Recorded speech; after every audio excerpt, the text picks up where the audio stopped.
Hello दोस्तों, आप देख रहे हैं कैरी द क्लासेस। और आज हम जानेंगे इस वीडियो में हड़प्पा सभ्यता के बाद एक हिस्ट्री का ही टॉपिक है वैदिक काल। आज हम वैदिक काल के बारे में पढ़ेंगे। तो चलो स्टार्ट करते हैं कि वैदिक काल को समझते हैं शुरुआत से, कैसे वैदिक काल में क्या है और किस प्रकार उसके हमें स्रोत मिले और किस प्रकार हमें पढ़ेंगे उनके बारे में। और आर्य किस प्रकार भारत में आके बसे और उनकी जो भारत में रहने की जो भी परंपरा थी, संस्कृति थी, कला थी और उनका जो भारत में बसे आके वो कैसे जानकारी मिलती है और वो कहाँ के थे, उसके बारे में सब आज पढ़ेंगे हम इस वीडियो में। तो चलो स्टार्ट करते हैं। तो सबसे पहले हम देखते हैं कि जो हमें पता चलता है कि आर्य कौन थे और भारत में कहाँ क्यों आए और कहाँ से आए। तो इसके बारे में बात करते हैं। तो आर्य हमें जो पता चलता है आर्यों का, तो एक ईरानी ग्रंथ है इलियड और ओडिसी, दो ग्रंथ हैं। उनके अनुसार पता चलता है कि आर्य थे जो मध्य एशिया से आए थे। और जो मध्य एशिया से आए, मध्य कजाकिस्तान से मध्य एशिया से आए और आंद्रनेव उनकी संस्कृति थी। और जब भारत में आए थे तो उसी समय वो यूरोप में भी बसे थे। इसी प्रकार उनका जो ग्रंथ है, जो वहाँ की जो सेम जो भी क्रियाकलाप है उनके यहाँ के और वहाँ के जो मिलते हैं, इसी प्रकार उनको बहुरूपी भाषा परिवार का शब्द भी बहुरूपी भाषा परिवार के लोग भी उन्हें कहा जाता है, क्योंकि एक तरह की भाषा मिलती है। और मैं आपको बता दूं कि जो आर्यों की भाषा थी वो संस्कृत थी। क्या थी? संस्कृत थी। तो हम समझेंगे आर्यों के बारे में आज। तो आर्यों का जो इतिहास है वो कम से कम 200 शब्दों से 200 वर्षों तक बहुत ही लंबी एक बहस में रहा था कि किस प्रकार हम आर्यों को एक नस्ल प्रेरित माने या कुछ शाब्दिक अर्थ या कुछ भी चिन्हों के अनुसार माने या कुछ भी उनको माने। तो उसके अनुसार एक इतिहासकार मैक्स मूलर आते हैं और उन्होंने बताया कि आर्य थे जो मध्य एशिया से आए थे, कजाकिस्तान से, और भारत में बसे थे। और भारत का जो हिस्सा है वो भारत अफगानिस्तान का जो हिस्सा है वहाँ पर बसे थे। आज का जो वर्तमान क्षेत्र है भारत का वो है पंजाब और हरियाणा वाला क्षेत्र। तो उसमें आर्य बसे थे, पहली बार यहाँ पर आए थे। तो हम देखते हैं कि जो आर्यों की भाषा थी वो क्या थी? वो थी संस्कृत। तो हम देखें कि हम देख रहे हैं, क्या देख रहे हैं आज? हम देख पढ़ रहे हैं आज वैदिक काल। क्या पढ़ रहे हैं? वैदिक काल पढ़ रहे हैं हम। क्या पढ़ रहे हैं? वैदिक काल। क्या पढ़ रहे हैं? वैदिक काल। तो हमने इससे पहले हड़प्पा सभ्यता पढ़ी थी और इसमें हम पढ़ रहे हैं वैदिक काल। क्या पढ़ रहे हैं? वैदिक काल पढ़ रहे हैं। तो हम इसका जो टाइम पीरियड है उसको हम कैसे कहाँ तक पढ़ते हैं? तो हम वैदिक काल में पढ़ेंगे 1500 ईसा पूर्व से। कहाँ से? 1500 ईसा पूर्व से 600 ईसा पूर्व तक। कहाँ तक? 600 ईसा पूर्व तक। तो हम देखेंगे कि ये है वैदिक काल। और हम वैदिक काल के जो ग्रंथ हैं और उनकी जो भिन्नताएं हैं अलग अलग, इस प्रकार उन्हें हम दो भागों में बांट के समझेंगे। कितने भागों में? दो भागों में बांट के समझेंगे हम। किसको? वैदिक काल को। क्योंकि उस समय के जो ग्रंथ हैं और उसकी जो भिन्नताएं हैं उसके आधार पर हम ऋग्वेद वैदिक काल को दो भागों में बांट के समझेंगे। तो नंबर एक क्या है? नंबर एक है ऋग्वेद काल। ऋग्वेदिक ऋग्वेदिक काल नंबर क्या है? ऋग्वेदिक काल। और नंबर दो है उत्तर वैदिक काल। क्या है? उत्तर वैदिक काल। उत्तर वैदिक काल। तो इनकी जो भिन्नता है इतिहास में, उनके अनुसार इनके साक्ष्य अलग अलग प्रकार के मिले हैं दोनों टाइम में। तो इस प्रकार इन्हें हम अलग अलग भागों में दो भागों में बांट के समझेंगे। नंबर एक ऋग्वेदिक काल, नंबर दो उत्तर वैदिक काल। तो हम देखेंगे ऋग्वेदिक काल को टाइम पीरियड कितना है और उत्तर वैदिक काल का टाइम पीरियड कितना है। तो ऋग्वेदिक काल का जो टाइम पीरियड है वो है 1000 ईसा पूर्व से 1000 ईसा पूर्व से एक 1500 ईसा पूर्व तक। कितना है? 1500 ईसा पूर्व से 1500 ईसा पूर्व से 1000 ईसा पूर्व तक। कितना है? 1500 ईसा पूर्व से 1000 ईसा पूर्व। और उत्तर वैदिक काल का जो टाइम पीरियड है वो है 1000 ईसा पूर्व से 1000 ईसा पूर्व से 600 ईसा पूर्व। कितना? 600 ईसा पूर्व। तो हम देखेंगे कि वैदिक काल को हम पढ़ रहे हैं। वैदिक काल की शुरुआत की है हमने और वैदिक काल में हमने दो भागों में बांट दिया, ऋग्वेदिक काल और उत्तर वैदिक काल। तो हम देखेंगे कि सरलता की दृष्टि से अच्छी तरह पढ़ने से हमें इन दो भागों में बांट लिया इनको। और हम पढ़ेंगे सबसे पहले ऋग्वेदिक काल को, क्योंकि सबसे पहले हमें जो जानकारी मिलती है वो ऋग्वेदिक काल में ऋग्वेद से मिलती है, जो सबसे प्राचीन ग्रंथ माना जाता है ऋग्वेद। और उसी से हम जानेंगे कि ऋग्वेद काल में आर्य कहाँ पर बसे थे और कहाँ पर किस प्रकार उनका चिन्ह है और उन्होंने ग्रंथ लिखे हैं। तो हम पढ़ रहे हैं ऋग्वेदिक काल। क्या पढ़ रहे हैं? ऋग्वेदिक काल। तो हम देखेंगे ऋग्वेद काल की जो जानकारी है वो क्षेत्र है वो पंजाब हरियाणा वाला क्षेत्र है और अफगानिस्तान में बसे थे और उनकी जानकारी जो मैं आपको बताऊंगा। तो हम देखेंगे ऋग्वेद में जो ग्रंथ लिखी हैं वो कौन कौन सी हैं। तो ऋग्वेद में जानकारी प्राप्त हुई है मैं, तो ऋग्वेद में कौन कौन से ग्रंथ हैं। तो ऋग्वेद में हम ग्रंथ को जानेंगे। नंबर 1 है, पहले था ऋग्वेद। कौन सा? ऋग्वेद। ऋग्वेद और ऋग्वेद में क्या लिखा है जिससे हमें पूरी जानकारी मिल जाती है ऋग्वेदिक काल की, इसलिए हमें एक टाइम पीरियड एक में ही बांट दिया, ऋग्वेदिक काल बोल दिया इसे। तो इसमें क्या मिलता है, तो इसमें 10 मंडल हैं। क्या है? 10 मंडल हैं और 1028 सूत्र हैं। क्या है? 1028 सूत्र हैं। और हम देखेंगे और क्या है, 10,462 मंत्र हैं। तो ये ऋग्वेद में आर्यों ने लिखे हैं। किसने लिखे हैं? आर्यों ने। और आर्यों की जो भाषा थी वो क्या थी?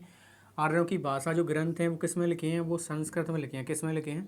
ये संस्कृत में लिखे हैं। किस में लिखे हैं? संस्कृत में। तो इन्हीं से हम पढ़ेंगे ऋग्वेदिक काल में जानकारी, इन्हीं से मिलती है हमें। 10 मंडल, 1028 सूत्र, 10,462 मंत्र, इन्हीं से हम ऋग्वेद काल की जानकारी को प्राप्त कर लेंगे और इनको हम पढ़ेंगे। तो चलो स्टार्ट करते हैं। तो हम देखते हैं कि सबसे पहले जो आर्य भारत में आए वो कहाँ पर बसे और किस प्रकार उन्होंने भारत में अपना पूरा विस्तार कर दिया भारत में आके। तो मैं आपको बता दूं कि आर्य जब भारत में आए तो बता रहे थे कि जो संस्कृत है ना वो देवताओं की भाषा है, इसलिए आप भी अपनाओ। इसलिए उन्होंने भारत में आके भारत के लोगों को भी आर्यीकरण किया और अपने में मिला लिया। जो भारत के लोग थे वो आर्यों में नहीं मिले, उन्हें अनार्य बोला गया, और जो भारत के लोग आर्यों में मिल गए उन्हें आर्य बोला गया। क्या बोला गया? आर्य बोला गया। और उसके बाद हम देखते हैं कि जो ऋग्वेद का 10वां मंडल है तो उनके बारे में जानकारी ले लेते हैं कि ऋग्वेद के 10वें मंडल में क्या लिखा है क्या नहीं लिखा है, तो उसके अनुसार हम देखेंगे।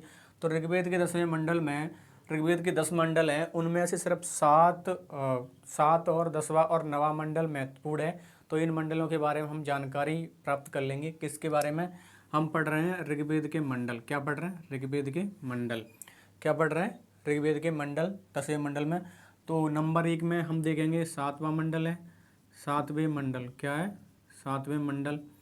7वें मंडल में क्या मिलता है? 7वें मंडल में 10 राग के युद्ध का वर्णन मिलता है। किसका? 10 राग के युद्ध का वर्णन किसका मिलता है?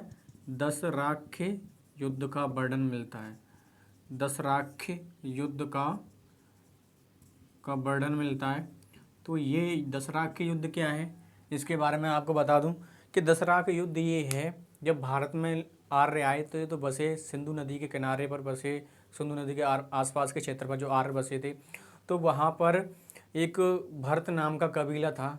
जो किसका था? उसी जो ऋग्वेद में पढ़ेंगे वैदिक काल में, तो उस समय कबीलाई समाज होता था। तो उस समय कबीले में लोग निवास करते थे। तो जो लोग थे, दसरा के युद्ध का वर्णन जिसमें मिलता है वो दसरा का युद्ध ये है कि जब भारत में आर्य आए तो यहाँ पर सिंधु नदी किनारे बसे थे। तो वहाँ पर जो दसराज का जो युद्ध का वर्णन मिलता है वो ऋग्वेद के 7वें मंडल में मिलता है। तो ये है कि जब भारत में आर्य आके बसे थे तो आर्यों का एक कबीला था, भरत नाम का कबीला। क्या था? भरत नाम का कबीला। क्या था? इसमें बता दूं कि भरत नाम का कबीला था। भरत नाम का कबीला, और इसमें 10 कबीले थे। 10 कबीले अनार्यों के। किसके थे? अनार्यों के। और ये किसका कबीला था? आर्यों के। ठीक है। तो हम देखेंगे कि इनमें युद्ध हुआ। दोनों में क्या हुआ? युद्ध हो गया। दोनों में क्या हो गया? भरत नामक कबीले में युद्ध हुआ और 10 अनार्यों के कबीले में युद्ध हुआ। तो इसमें जो जीत हुई वो भरत नामक कबीले की जीत हुई। इसी पर माना जाता है कि भारत का नाम पड़ा। किसका नाम पड़ा? भारत का नाम पड़ा। किस पर? कि भरत नामक कबीले की जीत हुई, उसी पर भारत का नाम पड़ा। तो इनमें क्या हुआ? इनमें युद्ध हुआ। दोनों में क्या हुआ? दोनों में युद्ध हुआ। दोनों में युद्ध हुआ। उसमें भरत नामक कबीले की जीत हुई। भरत नामक कबीले की जीत हुई। इसी पर भारत का नाम पड़ा, भारत। ठीक है। और हम देखेंगे ऋग्वेद का जो 7वां मंडल है उसमें ये लिखा है, और ऋग्वेद का अब 9वां मंडल है। तो इसमें 9वें मंडल में देखेंगे कि नवे मंडल में क्या मिलता है। तो नवे मंडल में क्या मिलता है, नवे मंडल में, तो नवे मंडल में पुरुष सूत्र की व्याख्या मिलती है। क्या मिलती है, पुरुष सूत्र की व्याख्या। अब ये पुरुष सूत्र क्या होता है आपको मैं बता दूं कि पुरुष सूत्र की व्याख्या मिलती है, किसकी, पुरुष सूत्र की व्याख्या मिलती है, व्याख्या मिलती है। तो ये पुरुष सूत्र क्या है, तो पुरुष सूत्र ये है कि उस समय जो समाज था उसे 4 वर्गों में विभाजित किया गया। कितने वर्गों में, 4 वर्गों में विभाजित किया गया। कितने वर्गों में विभाजित किया गया, 4 वर्गों में विभाजित किया गया। उस समय के जो समाज था उसे 4 वर्गों में विभाजित किया गया, उसे पुरुष सूत्र कहते हैं। क्या कहते हैं, पुरुष सूत्र कहते हैं। तो वो किस प्रकार बांटा था, तो हम देखते हैं कि जो 4 वर्गों में विभाजित किया गया था, तो वो नंबर एक था ब्राह्मण, नंबर 1 ब्राह्मण, नंबर 2 क्षत्रिय, और नंबर 3 वैश्य, और नंबर 4 शूद्र। इन 4 वर्गों में समाज को बांटा गया था और बताया जाता है कि इनकी उत्पत्ति ब्रह्मा से हुई है। किससे हुई है, इनकी उत्पत्ति कैसे हुई है, इनकी उत्पत्ति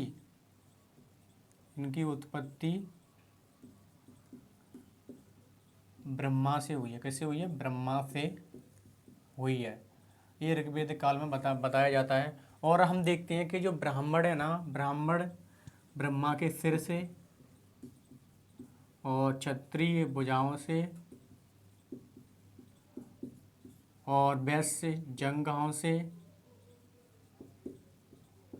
और शूद्र पैरों से। और मैं आपको बता दूं कि ये जो 4 वर्ग हैं उस समय जी कर्म के आधार पर थे। किसके आधार पर थे, कर्म के आधार पर थे। पुरुष सूत्र की व्याख्या मिलती है वो किसके आधार पर थी, कर्म के आधार पर। जो पढ़ते लिखते थे उन्हें हम ब्राह्मण बोलते थे, और जो जो दूसरों की रक्षा करते थे उन्हें हम क्षत्रिय बोलते थे, और जो व्यापार व्यवसाय करते थे उन्हें हम वैश्य बोलते थे, और जो शूद्र थे वो दूसरों की सेवा करते थे, इसलिए उन्हें हम शूद्र बोलते थे ऋग्वेद काल में। और हम देखेंगे कि ये चारों है ना, ये चारों उस समय कर्म के आधार पर थे। किसके आधार पर थे, कर्म के आधार पर थे। लेकिन इसके बाद जो उत्तर वैदिक काल है, इसके आते आते ये जन्म के आधार पर हो जाएंगे। किसके आधार पर हो जाएंगे, जन्म के आधार पर हो जाएंगे ये उत्तर वैदिक काल के आते आते। तो हम देखेंगे ऋग्वेद के 9वें मंडल में पुरुष सूत्र की व्याख्या मिलती है, और इसमें एक शब्द ऐसा भी मिलता है कि उसमें बताया जाता है, उसमें ये बताया जाता है कि मैं कवि हूँ, मेरे पिता वैद्य हैं और मेरी माता अनाज पीसती हैं, फिर भी हम तीनों लोग एक ही घर में रहते हैं।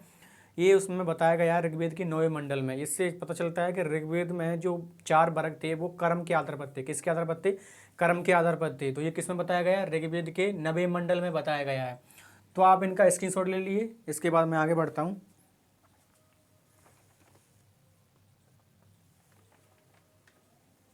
तो चलो मैं इसको हटा देता हूँ अब, फिर उसके बाद आगे बढ़ेंगे।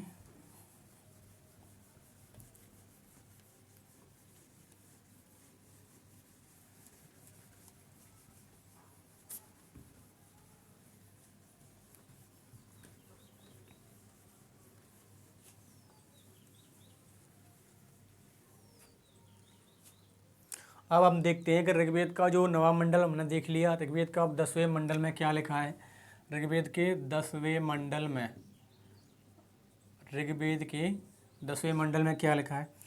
तो ऋग्वेद के जो 10वां मंडल है ना, उसमें सरस्वती जो मंत्र है उसका वर्णन मिलता है। किसका, सरस्वती मंत्र का।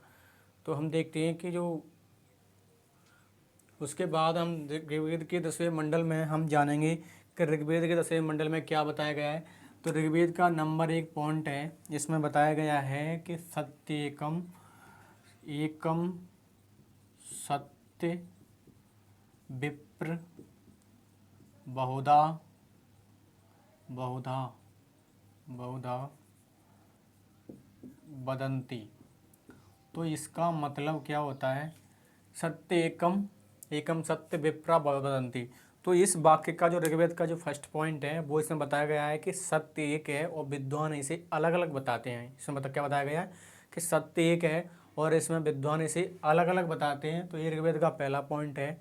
और हम देखते हैं कि नंबर 2 पे क्या है, नंबर 2 पे विश्व कुटुंब शब्द का प्रयोग मिलता है। विश्व कुटुंब शब्द का वर्णन मिलता है। और इसका वर्णन ये है कि उस समय ऋग्वेदिक काल में पूरे विश्व को एक घर के रूप में संकल्पित किया था। तो ऋग्वेद का कौन से मंडल में जानकारी मिलती है? वो मिलती है ऋग्वेद के 10वें मंडल में, पूरे विश्व को एक घर के रूप में संकल्पित किया था, ठीक है, ऋग्वेद में। और नंबर 3 में विवाह को संस्कार माना गया। किसको? विवाह को संस्कार माना गया है, संस्कार माना गया है। और सरस्वती पूजा का वर्णन मिलता है, सरस्वती पूजा, सरस्वती वंदना और नदी स्तुति, नदी की स्तुति करते थे। तो ये किस में मिलते हैं?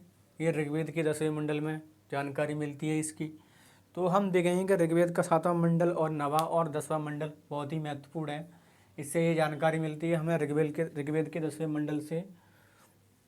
अब उसके बाद देखेंगे ऋग्वेद की जो जानकारी है उसका, जो ऋग्वेद का मैं बता दूंगा, ऋग्वेद का जो उपवेद है उसे आयुर्वेद कहते हैं। क्या कहते हैं? ऋग्वेद का उपवेद है, उपवेद वो है आयुर्वेद। क्या है? आयुर्वेद है।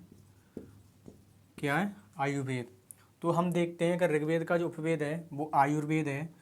और ऋग्वेद में सबसे पहले हम देखते हैं कि धर्म के बारे में बात कर लें तो ऋग्वेद में सिर्फ प्रकृति पूजा को महत्व दिया गया है। इसके अनुसार बताया गया है कि ऋग्वेद में सिर्फ प्रकृति की पूजा करते थे। और बताया जाता है कि आर्य थे वो यथार्थवादी थे, कर्मकांडी नहीं थे।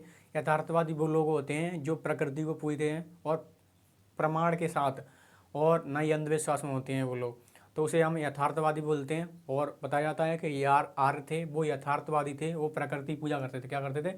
प्रकृति पूजा करते थे ऋग्वेद में, ऋग्वेदिक काल में ये वर्णन मिलता है, ठीक है। और हम देखते हैं कि उसके बाद जो क्षेत्र था भारत का, पाकिस्तान का, अफगानिस्तान का, तो उसका जो क्षेत्र है वो किसके अनुसार वर्णन मिलता है? तो जो इतिहासकार मैक्सवेल ने बताया था, जो मध्य एशिया से आर्य आए थे वो भारत में, अफगानिस्तान में किन किन नदियों का वर्णन करते हैं वो उनका नाम मैं आपको बता दूं, जो एग्जाम में क्वेश्चन बन जाता है। तो नंबर 1 है स्वास्थ्य नदी, अफगानिस्तान की नदी बात कर लेते पहले। अफगानिस्तान की जो नदी हैं उनके बारे में बात कर लेते हैं। तो अफगानिस्तान की नदियों के बारे में बताते हैं वो, नदियों के बारे में। तो नंबर 1 है कमोबेश। क्या है? कमोबेश, उसका वर्तमान नाम भी कमोबेश ही है। नंबर 2 सुवास्द, और वर्तमान नाम क्या है?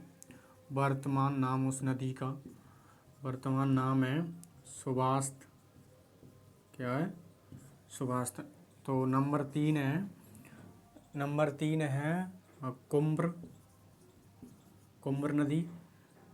कुम्र नदी, उसका नाम है काबुल वर्तमान नाम है ये।